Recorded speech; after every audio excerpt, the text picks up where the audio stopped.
you, Tom. And you all know that saying that somebody's been influential is code word for saying they're old. So I get it. It's all right. All right. So to close, I hope this will connect to and maybe tie together a number of the things that we've been hearing about. We're going to try to tell you a story about in vivo that has a focus on immune and inflammatory pathophysiology, and really is our first proof of concept that some of the approaches that we've been able to use to analyze systems in vitro do in fact work in vivo. And I want to say right up front, I put my collaborator Kevin Haggis right on this. He's a terrific a pathologist, mouse model experimentalist at MGH, and he's been a great collaborator on this all the way. All right, so here's the goal. The goal of this computational modeling integrated with experiment is going to be, how do you intervene in a multicellular, multi-cytokine, chemokine, multi-pathway system? So this depicts in intestinal epithelium being encountering microbes, having a resident inflammatory and immune response and a recruited immunitory inflammatory response. And if you'd like to do something to intervene in this, could you do it in a predictive way? Say, well, if I have a signaling pathway inhibitor small molecule, or I could add an antibody against a cytokine, or I could deplete a particular cell type, or so forth, would it really, would I get what I really want to have happen? So do we really know how to do this more than trial and error? Now, here's a really important premise conceptually, and that is what we're not going to try to do with this study, combination of experiment and modeling, is to find the magic bullet, the singularly important target. And that's what happens, I think, too often in disease. People are trying to find the target. And in fact, what you really should take away from this complexity is that there's probably many targets. Many cell types are important. Many cytokines and chemokines are important. Many signaling pathways are important. Why on earth would you say this one is the only target we have for this disease? Basically, you could probably target dozens of things. What you don't know is what's going to happen when you do.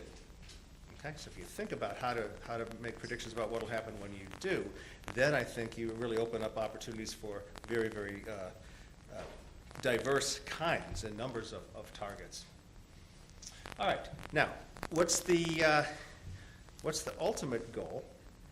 In the end, I think there's a lot of evidence that in the end, if you want to affect any type of cell biology, you have to intervene in its regulatory networks.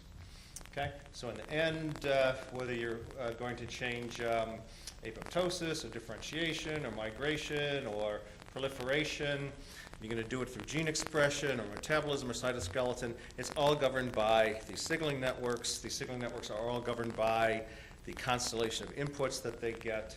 So you have to understand, for any cell type you're interested in, how it's processing the information that's coming into it from all the milieu in its environment to then govern expression, metabolism, cytoskeleton, and ultimately phenotype. So don't forget that. This will be one of the punchlines at the very end about coming back to this. But we're trying to integrate a lot of things. So I think this is an important diagram about systems biology. People tend to think of systems biology mainly as omics, this horizontal axis of, well, we want to study many, many molecules at once, genome-wide. That's systems biology. Not really. That's omics. Another dimension of it is what I'll call operational complexity, and that is it enough to know sequence? Is it enough to know expression level? Is it enough to know post-translational modifications? No, you probably need to know kinetics and transport and dynamics and so forth. So there's a dimension of complexity that also needs to be integrated. And then, of course, the vertical axis. It's one thing to study things, as has been said, in cell culture. It's another thing to say, well, what happens when you have many cell types together, and they're in vivo, and they're in organs, and they're systemic things. So there's another whole axis. So to me, when one goes into, especially in vivo, one has to think about all three of these axes simultaneously. All right. enough philosophy. I want to just show you one example problem that I think gives us some confidence that we can now do harder things and more disease-relevant things, and I'll kind of outline those at the very end. So this is a straightforward problem. It just says, what if we have intestinal pathology induced by tumor necrosis factor alpha, which is a systemic inflammatory molecule produced by immune system cells predominantly, and that this TNF-alpha can dysregulate proliferation and death of intestinal epithelial cells, and that can be associated with all sorts of pathologies, Crohn's disease, ulcerative colitis, other forms of IBD, colon cancer, so forth. I'm not claiming that the study relates to those diseases in specific, but this is a part of it. All right, and the intestine may seem an odd choice of a place to study the immune system. Nonetheless, it really is. One can consider it the largest lymphoid organ of the body. It's got an immense number and diversity of immune system types, both innate and adaptive. Okay, now, methodologically, this slide really is the way we go about our studies. And this is the way we've gone about things for the last decade or more in vitro, in cell culture. And based on some findings from that, we got confidence that we could go in vivo, and the same ideas be employed. And what's the idea? The idea is that you've got to encompass the system in both measurements and conditions. So what do I mean by that? Well, if we claim, at least for right now, that a big part of what we have to understand is multiple pathways and the signaling networks inside key cells, but we have to make measurements across multiple pathways.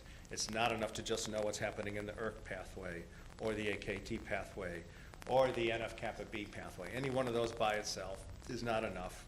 The cells actually care about all of them, many of them, some of them. Okay, and if we're going to make those measurements, they're going to be activated to different extents under different conditions, and we want to understand how they affect some kind of downstream phenotypes. So we also have to measure the downstream phenotypes under all these different situations. And then we have to say, well, where are our stimuli coming from? And the crucial aspect that we have found over the last decade or so, both in vivo, both in vitro and now in vivo, is that you have to take the broadest relevant landscape of conditions, what we call Qs. We'll call it a Q landscape. So one way to look at this, if we were just looking at the activation of a cell and all we did was look at the activation of the T cell receptor or EGF receptor or TNF receptor all by itself without any other kind of co-stimuli or things in the environment, we would get a very incomplete thin slice of that cell biology. We could build a model on it, but that model would not be robust at all to any other context that the cell got put in other than that single stimulus. So a crucial aspect is to actually undertake these measurements across a very wide diversity of conditions. If EGF matters, if insulin matters, if TNF matters, if a lot of other things matter, have to use multiple concentrations, multiple combinations, TNF plus EGF, EGF plus insulin, insulin plus TNF. Only then can you build a model that encompasses the relationships of the regulatory networks to phenotypes across a more robust continent of conditions rather than just one tiny slice of some very, in fact, quite artifactual assay choice that you might have. All right, once you do that, you're going to get relationships between the regulatory network, extracellular, intracellular, and your phenotype. How are you going to come up with ideas for what those relationships are and how to predict what's going to happen when you intervene in them? And Martin, among others, gave interesting notions about the different types of modeling. If you have a lot of prior knowledge and you can pose mechanisms, that's a great way to go.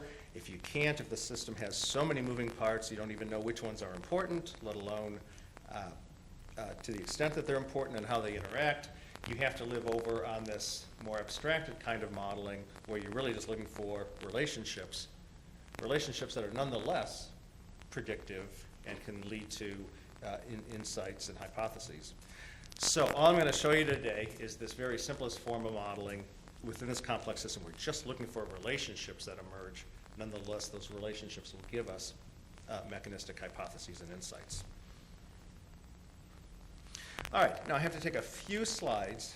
Even though this talk is about in vivo inflammation, I've got to take a few slides to just show you the approach and some results in vitro, just so that you can get an intuition for them, because I'm going to show you the same kind of plots, the same kind of results in vivo. And unless you understand how this works in vitro, your intuition will fail you. So let's say we just lifted the intestinal epithelial cells out of the intestine, and we're going to study them in a dish. And so this is what cell biologists would do. So we've got intestinal epithelial cells in a dish, and we're going to treat them with TNF. Well, like I said, but we also might treat them in combinations of TNF and insulin, or TNF and EGF, or EGF by itself, because we're really trying to understand how this whole signaling, multi-pathway signaling network governs apoptosis and survival. So we're going to do it across a lot of different conditions. And for reasons I want you to remember later, turns out unless we pre-treat them with interferon gamma, nothing much happens at all. So that's in the background. All right, so that's how the experiments work. Pre-treat the cells with interferon gamma, and then treat with different concentrations and combinations of these growth factors and cytokines, measure across multiple kinase pathways, measure proliferation, measure apoptosis, and try to figure out what key relationships are. These are the kind of data sets you get. They're very common these days, for whether it's for gene expression or other kinds of things. Heat maps. Let me just sort of walk you through it. Each one of these rows is some of the phospho signaling pathways, MK2, JUNK, IKK, ERK, P38.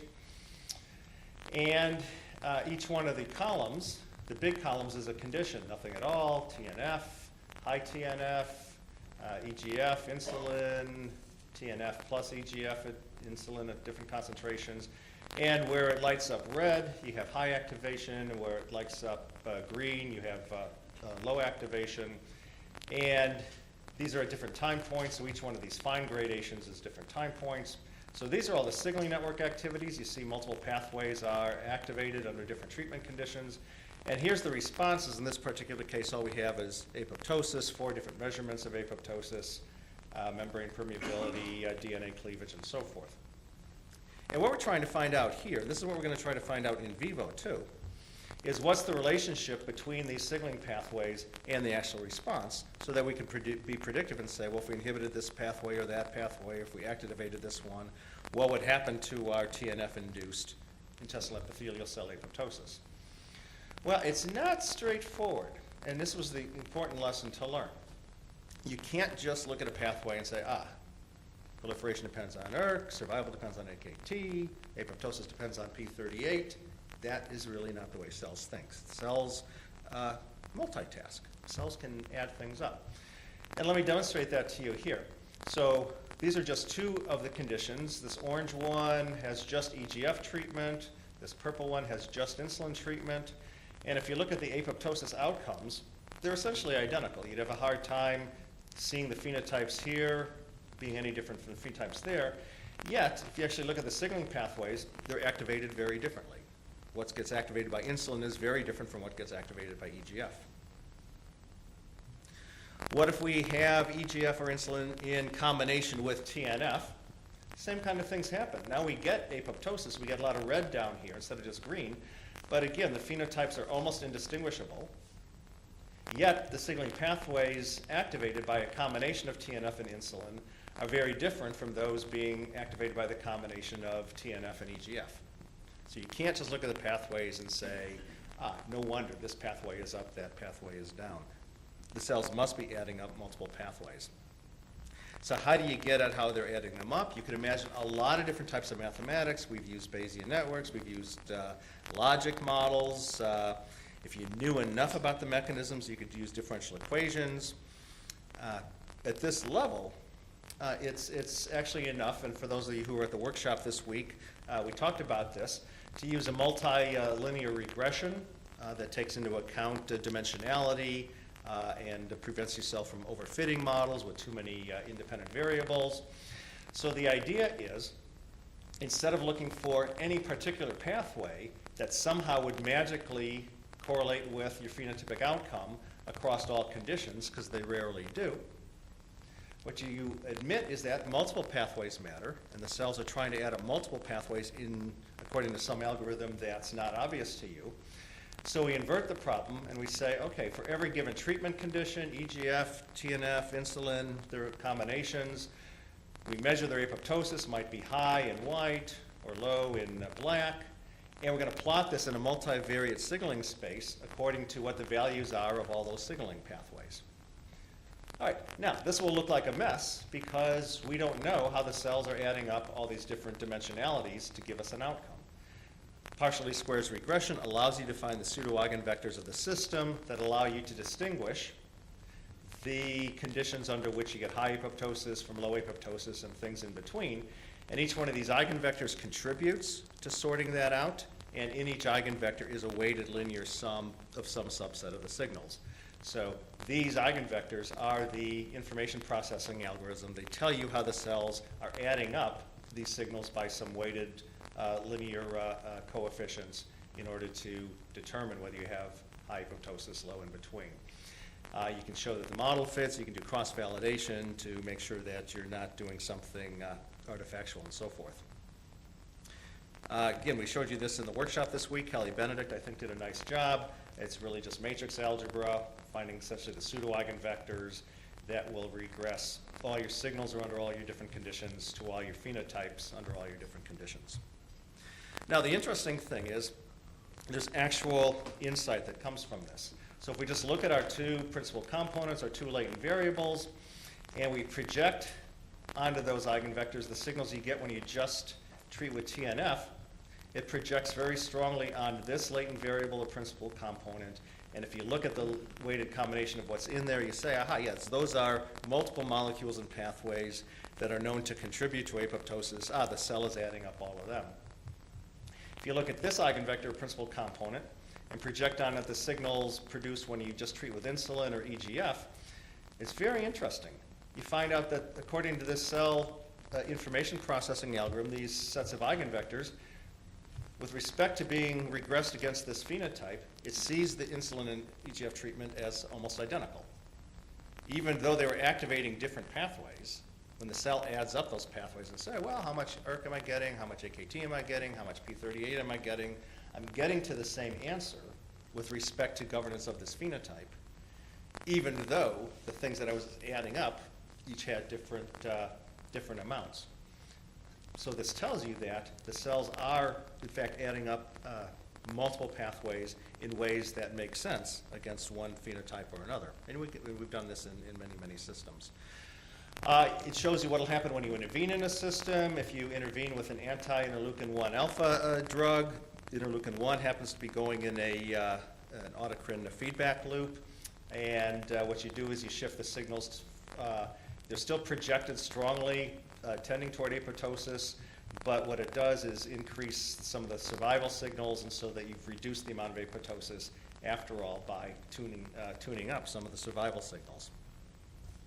Another type of plot you can show, I'm going to show you both of these kinds, are called loading plots. Instead of projecting the signals for any given treatment condition, you project the signals for all the different treatment conditions and try to see how the signals fall on these different axes, these pseudo-eigenvectors. And you can learn interesting things. So you're all well familiar with IKK, NF-kappa B, governing cytokine expression and expression of apoptotic proteins in T cells along with other types of cells.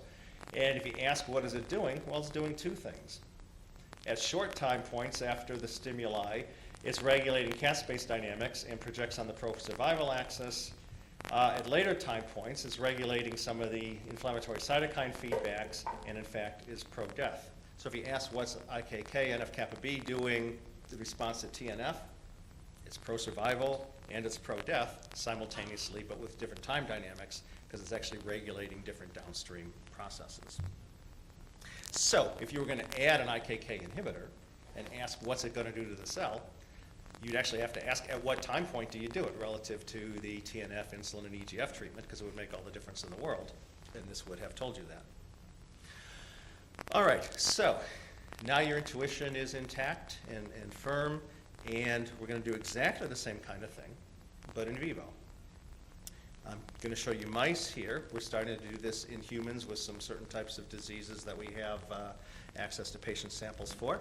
But the best place to start is mouse models. So we're interested in intestinal epithelial proliferation and death in response to TNF. But now we're going to take them back out of cell culture and put them back in the mouse. And the experiment's going to be roughly similar. We're going to take mice, treat them either with control or different doses of TNF. You can actually do this with different genotypes. That'll show up a little bit later, and you'll see why that's interesting. And then we'll look at time points afterwards, and we're going to measure everything we can measure out of the intestine. We're going to measure intracellular phosphorus signals like we did in cell culture, but we also have to know what else is in the environment. In cell culture, we added what we added. We added TNF, we added EGF, we added insulin. In the intestine, okay, we're adding TNF, but what else is there? All right, we better measure that. And all this stuff is there. Who's making it? Well, it's other cell types. So we better measure those other cell types, too. All right, so in order to get the comprehensive picture, when we're not controlling everything, we have to measure it. Okay, and you might ask, well, wait a minute, all you're adding here is TNF. What happened to this diverse landscape you talked about, adding EGF and insulin and different permutations and so forth? Well, that's the interesting thing about in vivo and biological variation. The mice are taking care of that. Each mouse in its intestine is adding whatever else it feels like, depending on what cell types are there and so forth. And this mouse is adding things that aren't exactly the same as that mouse. You're injecting your own TNF, but these two mice actually will have slightly different microenvironments. So it's as if you did two different cell culture treatments, right, with different diverse Q landscape. The mice are modulating that Q landscape for you. So biological variation is your friend. Instead of trying to minimize it, it's actually useful here, okay, because it's the way of diversifying your Q landscape and therefore helping you build that model. Okay, so what happens? Well, just like in vitro, you start with a phenotype. So we can measure a couple different phenotypes. We can measure apoptosis as before, and we can measure, apoptosis is down here. We can measure proliferation. And maybe not surprisingly, an intestine is not just an intestine. There's different regions of it. Depending on which region of the intestine you look at, different things happen.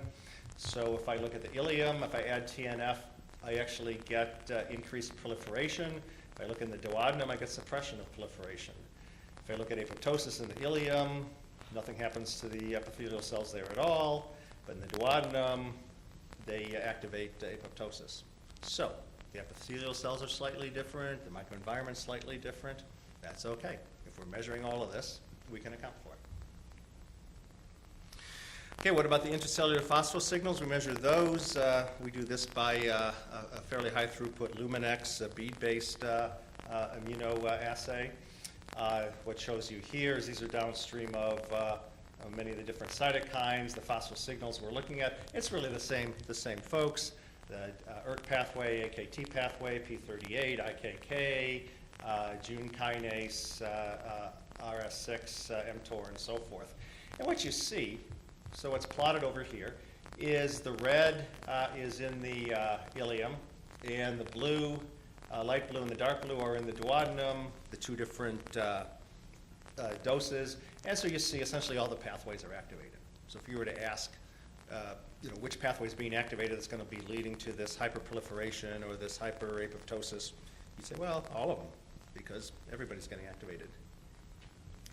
What about what's in their environment under these different conditions? Well, let's measure the chemokines, a panel of a couple dozen different cytokines and chemokines, all the interleukins and things like that you would imagine, and the chemokines. And what's happening to them under the different conditions of TNF treatment. The ileum in red is different from the duodenum in blue, so yes, the microenvironment is different. So that might tell you that the epithelial cells are getting different inputs. As a dose response of TNF, actually some of the cytokines and chemokines change, probably because the TNF induces certain cell types to be recruited or not recruited. So this is happening in their microenvironment. And what about the cell types? Well, I can measure the cell types by flow cytometry. And all I'm going to say here, we're going to get to the genetic backgrounds in a little bit. TNF treatment at short times doesn't do much to the different cell types, but if you do things like knock out RAG1, it changes gets rid of the lymphocytes. You see changes in not only the lymphocytes, but a lot of other cell types. So you can perturb and measure the different cell types as well. All right, what are we going to do with all this? The same kind of analysis that we did in vitro, and that's why I had to show you the in vitro, because you needed this intuition. So what we have here is the same kind of scores plots. So this is two principal components on a partially squares regression model of all the phospho signals inside the intestinal epithelial cells against apoptosis in this case. So two eigenvectors, two latent variables, one on this side that has to do with whether I get no apoptosis under all these different conditions, all these mice, different TNF treatments, or whether I get apoptosis, they're on this side, and the timing of apoptosis is actually projected onto this axis, that for some treatments we get it really fast, for some treatments we get it later. We then look at the loadings plots where all the different signaling pathways go. Remember, like that IKK diagram? What was the IKK related to? Death, survival, and so forth. Well, we can now see different pathways and whether they're transient or late activities in the pathways that are associated with prevention of apoptosis or a later onset or an early onset or later onset. You can go back and look at the actual signaling pathways under those conditions. But you can sort through and see that different pathways have contributions to suppressing apoptosis or enhancing it. Now you can say, what happens if I have a drug inhibitor? Okay, can I actually predict what happens? Well, what you do with this is you say, okay, now let me take this is my low TNF treatment, 5 micrograms of TNF, and now I'm going to add an inhibitor against the MEK pathway. And when I measure my signals, the signals now project up into an earlier, faster apoptosis. And if I look down here, that's exactly what happens. So the purple, or the light blue line was the low-dose TNF, and I got a later apoptosis. And now the signals project that I'm going to get a faster apoptosis moving up to this quadrant on this left-hand side. And in fact, that's what happened. I shift to the left to this purple curve, and I've added this MEK inhibitor, and I've actually accelerated apoptosis. All right, so you can do this. Just from the way the signals are changed, you can see what's going to happen to the phenotype. Now, the important point to be made here, it might have gone too fast for this to be surprising to you, but it should be surprising. Because you added TNF, and you got activity of the MEK-ERK pathway, and you got apoptosis. And now you're going to inhibit this pathway that was induced by TNF, and what you get is an activity as if you had higher doses of TNF, that you actually shifted the apoptosis earlier. Okay? And that's hard to reconcile, other than realizing that even though your inhibitor inhibited the MEK-ERK pathway, there was crosstalk with multiple other pathways as well. So the internal signaling network state of the cell was not affected just by your modulation of ERK pathway. It was also affected by the modulation of the other pathways, and the other pathways matter too. The cell is adding up all of them. So that's shown here up at the top. Each one of these, here's the AKT pathway, here's the JNK pathway, just for instance. And purple is if I've added a drug against MEK, or here, and the blue is when I didn't. You can see I've had very dramatic effects on other pathways, not just where I put the drug. And people say, oh yes, well you had a bad drug, it's off target, it's a dirty drug. No, this is a very clean drug. It's really of all these kinases affecting only MEK. But there's crosstalk. Crosstalk isn't bad chemistry, crosstalk is real biology. You affect the ERK pathway, and the other pathways are going to be affected as well. Unless your model takes into account the other pathways, you will never predict this right. If you're going to try to predict what happens just from the ERK pathway, you won't get it. And you can show that here. If we went back to our model and we said, here's in the blue dots the signals with just TNF, low dose, and it gets late apoptosis. And now we put in our model, let's say we didn't measure the effects on all the other pathways, and all we said was we're just going to turn off MEK and ERK to 0. Then the model says the cell would think I have got no effect. ERK by itself isn't enough to affect my apoptosis. It's only when the ERK drug also affects the other pathways that the cell adding it up says, now I've really got to do something different. So correct prediction requires multiple pathway model. All right. Now, let's bring in some different genetic backgrounds because now you can ask questions about more perturbations. Again, this has to do with the diverse landscape. If I said one mouse to one mouse to one mouse gives you some mild biological variation, allowing you to build these kind of models. What if I actually have real different genetic backgrounds, which we can do? Or what if I proactively knock out some genes, which one can do? Okay, now you're really changing the Q landscape, and you should really get some dramatic changes that really make your models even stronger. So in this particular case, if you're interested in the immune system, there's not too much more dramatic you can do than have a RAG knockout and get rid of your lymphocytes. What happens if you do? Well, if you look at the apoptosis in your intestines in response to low-dose TNF, it's tremendous. That plotted on this scale, the low-dose TNF, you got late and fairly mild apoptosis, knock out the lymphocytes, and essentially the intestines melt. The intestinal epithelial cells just die dramatically and quickly.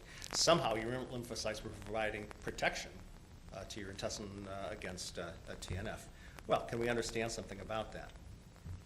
Well, now let's go back and look at the differences between the signals inside the intestinal epithelial cells for the RAG1 knockouts versus wild type, and that's red versus blue. So many of the intestinal epithelial cell phosphorus signals are different. What's going on in their milieu? If you don't have the T and B lymphocytes there, what's happening with the cytokines and chemokines? You look for differences between blue and red. Nothing too dramatic, just very, very mild differences. So let's look at, can we build a model, again, another partial least squares model for the signaling now that I have these knockouts. And so now I need a third principal component. And I now need three axes because I have the two from before, no apoptosis or mild and early apoptosis. And now I've got a phenotype that's really crash and burn apoptosis, and that's with these RAG1 knockout mice. That's a phenotype that wasn't present with just the pure apoptosis, the pure TNF. Now I go back and look at my signaling pathway heat maps, and here's all the different signaling pathways I measure under all these different conditions, low and high dose TNF and RAG1 knockouts. And what you can find is that you can build your partial least squares model predominantly on the basis of 4 signaling pathways, and this is going to be crucial at the end. Remember this pink color, that if I know the activities of the MEK, IKK, AKT, and RISC pathways, what's plotted here is essentially their weighting coefficients in these pseudo-eigenvectors, all 3 eigenvectors added up. These really have the largest ones. So if I just know these 4 activities, I can multiply them by these weighting coefficients, and under whatever condition is going on in those mouse intestines, I should be able to tell you what the intestinal epithelial cells are going to do. All right, hold on to that for a minute. What about the things in the environment? I said the cytokines and chemokines change too. So here's a heat map with the 24 cytokines and chemokines under all the different conditions. We could build a partial least squares regression model for that against what's happened to the intestinal epithelial cells. And the same thing happens. The eigenvectors are a little bit different now because it's a different set of independent variables. So we have fast and high apoptosis in the RAG1 knockouts. This is where they crash and burn. We can have fast, but not too strong. And we can have something that's essentially suppressed. This is actually a very weak apoptosis.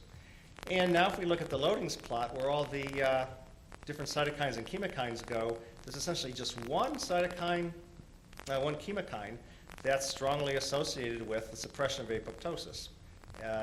Early MCP1 at a very early time. Now let me go back to this, because it's in here, and it's quite interesting. Here's MCP1, and what the model is saying, that the crucial difference between the red and the blue curve is this minor amount of lower MCP1 under the RAG1 knockout conditions. And you would barely even bat an eye at that. And the model is saying, once I pull out all the signal to noise and the relationships of everything else that's changing under all these conditions, this is like really important.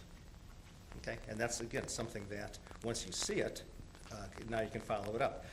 So you can test that if we take out MCP1, if we have an antibody against it, CCL2, that chemokine, then the signals in the epithelial cells are altered so that we shift up as if we had dramatic apoptosis, as if we had RAG1 knockouts. So it's interesting. Just by depleting that chemokine, even though you have a wild-type mouse, it's as if you had depleted its lymphocytes with respect to the intestinal epithelial cell apoptosis.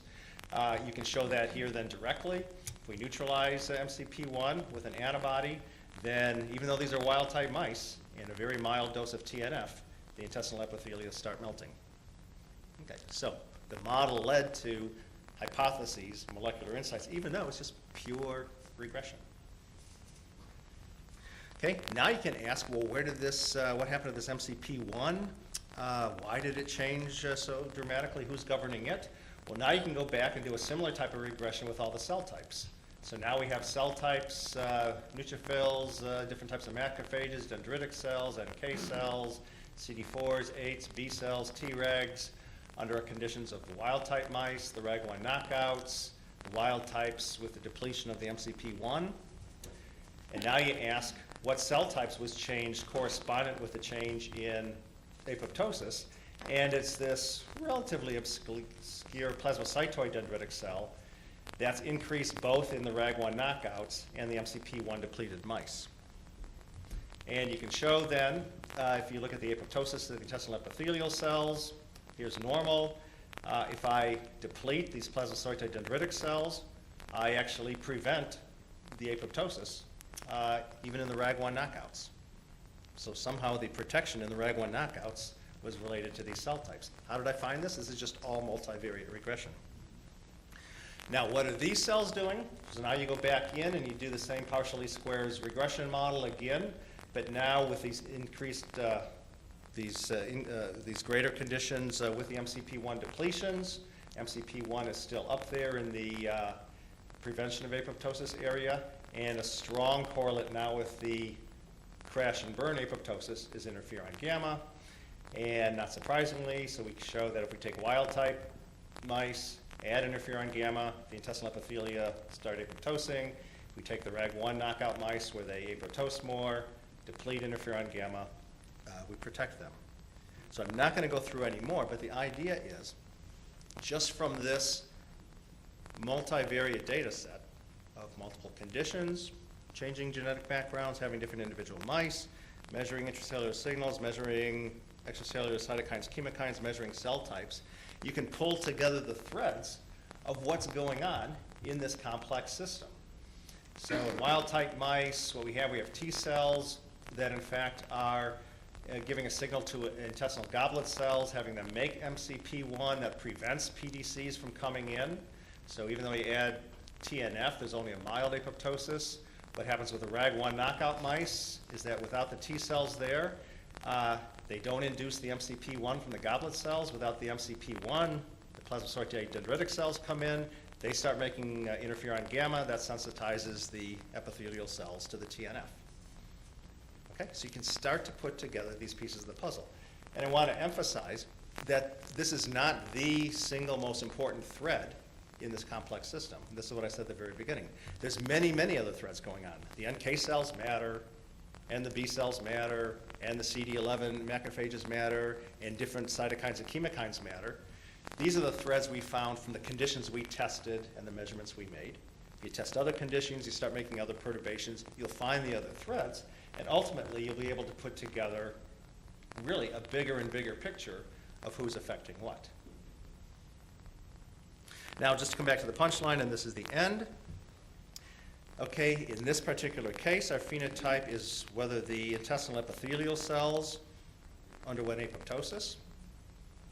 And I said a number of slides ago that we found from the intracellular signaling phosphoproteins that there was this 4 key pathways that if we knew how the cell, if we knew the activities in those 4 pathways, that would be enough to predict whether the intestinal epithelial cells would undergo apoptosis or not, regardless of condition, regardless if it was wild type, regardless if it was RAG1 knockout, regardless if we added interferon gamma, regardless if we depleted MCP1.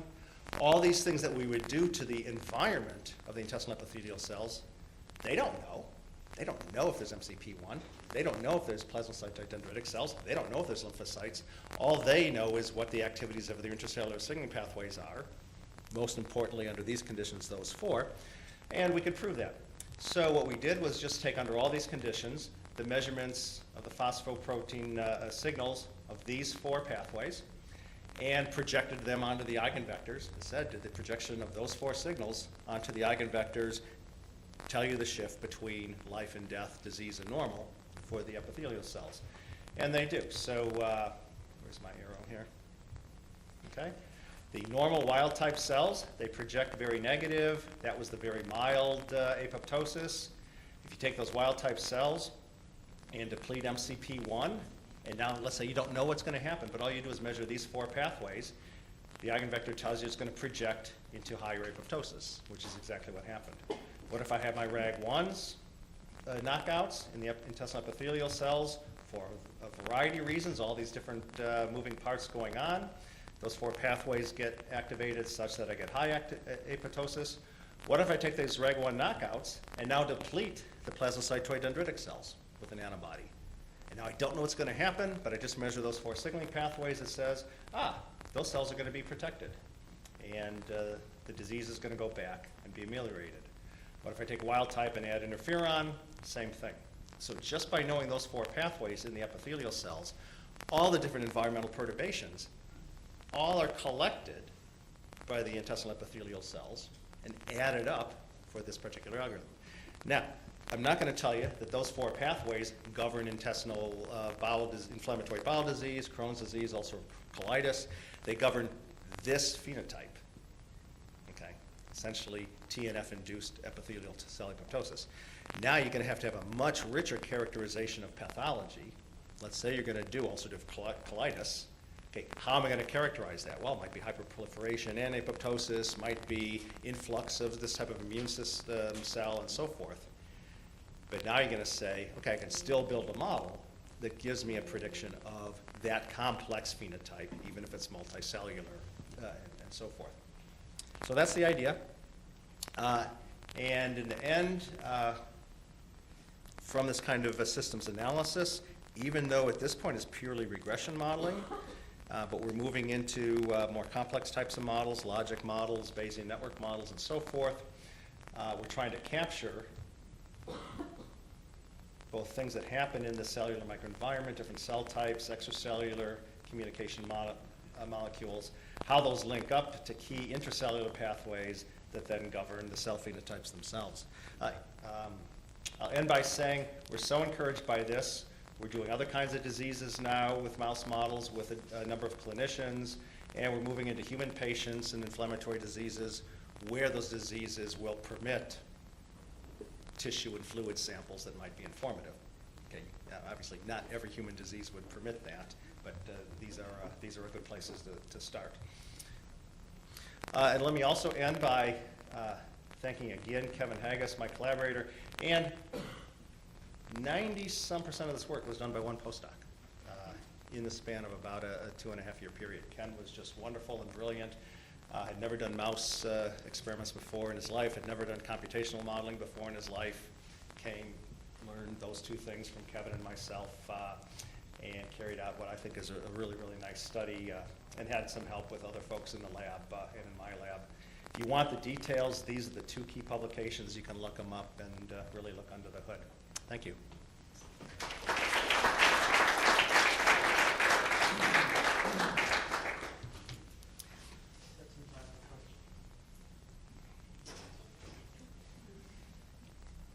Yes? How do you know in your analysis if you're overfitting? There's 2 ways. One is all these kinds of models require, well, it goes without saying, cross-validation. So you always will just shift around training sets and prediction sets, right? And what you're looking for is really the most robust set of latent variables that give you the best cross-validation type of prediction. You really don't want the set with the best fit. That really can be overfit. So you're always looking for the cross-validation by shifting around your training sets. That's one. You can randomize some of the data sets to make sure that there's no artifactual correlations. But the most important, we think, is the a priori predictions under new conditions. So if you noticed, every step along the way, we said, well, this tells us something about MCP1. Let's go in and deplete MCP1. Oh, this tells us about plasmacytoid dendritic cells. Let's go in and deplete them, and so forth. Because then if you find places there that those predictions don't hold up, then you can go back and you'd say, well, regardless if my cross-validation was any good or not, even if my cross-validation was good, okay, I've overfit in the sense that I can't project myself to another condition. So the wet experimental model is still the best way? Absolutely, absolutely. This is a very, if you didn't get it, it's a very intimate integration of the two. Yeah. So your four pathways, they're clearly not kind of orthogonal to one another to begin with. So suppose, like in your, in these follow-up studies that you did with going back to the biology, when you look at that and you just look at one factor at a time, are they additive? Are there different signatures to like which ones are the most important in that? Yeah, the relative contributions do change under all the different conditions. Those weighting coefficients were essentially averaged across the entire set of model conditions. So if we looked in some, let's say we were trying to do some predictions in one particular area of treatment or perturbation space. It may well be we'd have a better model getting rid of one or two of those and putting in another pathway or two. So those were the best, that was the most robust average model on the average across all conditions. It's certainly not the best set of four pathways under some more restricted set of conditions. And that's an interesting point. Yeah, do you kind of want a evolving set of latent variables? That would be interesting. Yeah. When we use PCA to analyze data, normally we find that it works half of the time because the direction of variation is not all, the direction of greater variation is not always the direction of discrimination. However, with partial distance squares, it seems like the direction of variation seems to coincide with the direction of discrimination. Is this always? Well, that's what the algorithm is constructed to do, and that's the downfall of PCA unvarnished. Is that you're finding variation, you don't know whether that variation is meaningful or not. Where we feel best is, and I didn't show this here, is if you do PCA by itself and you do PLS, okay, and if it turns out they're giving you the same information, okay, then you feel even better, because then you know that the variation that you got in the PCA actually is meaningful. But I'd say, consistent with what you say, our experience is that the PCA variation is meaningful half the time. And so we believe much more actually in the regression approach. So is there a fundamental reason why in PLS variation and discrimination coincide? Yeah, because when you're essentially creating your latent variables, it's really regressed against the dependent variable vector. Yes. Yeah. No? Same question. Okay. So I wanted to ask, you were saying that this is very tightly integrated, and it certainly is. You also say that you're going into a human system. So I'm just sort of curious how you're going to do that, because you're not going to be able to do quite as many follow-ups in the same kind of way that you do with mice. Yeah, exactly. And that's what we're learning right now. So Abby Hill, who's here, is a student. She's working on endometriosis with us. And right there, right now the samples are from peritoneal fluid, which is invasive. And we're learning, the models are actually quite encouraging, but the follow-up would be different because you wouldn't want to go back into that same fluid. So the question is, can we get some of the same kind of information or surrogate information, let's say from menstrual fluid, let's say from blood, okay? Because that's, the issue with human is absolutely the sampling and the follow-up. Yep. Things like blood diseases, like HIV, is actually about the easiest, because there's lots of follow-up sampling in response to drugs and things like that. So we've got a fairly large effort there, because it's just the most accessible kind of disease you could possibly have for this kind of purpose. Sure. Right? I want to thank Doug for taking the time to talk with us today.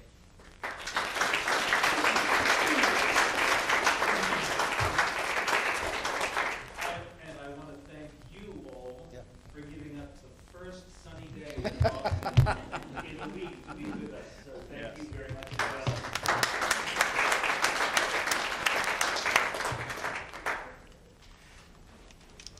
Yeah, sunny Saturday afternoon and they're here. No,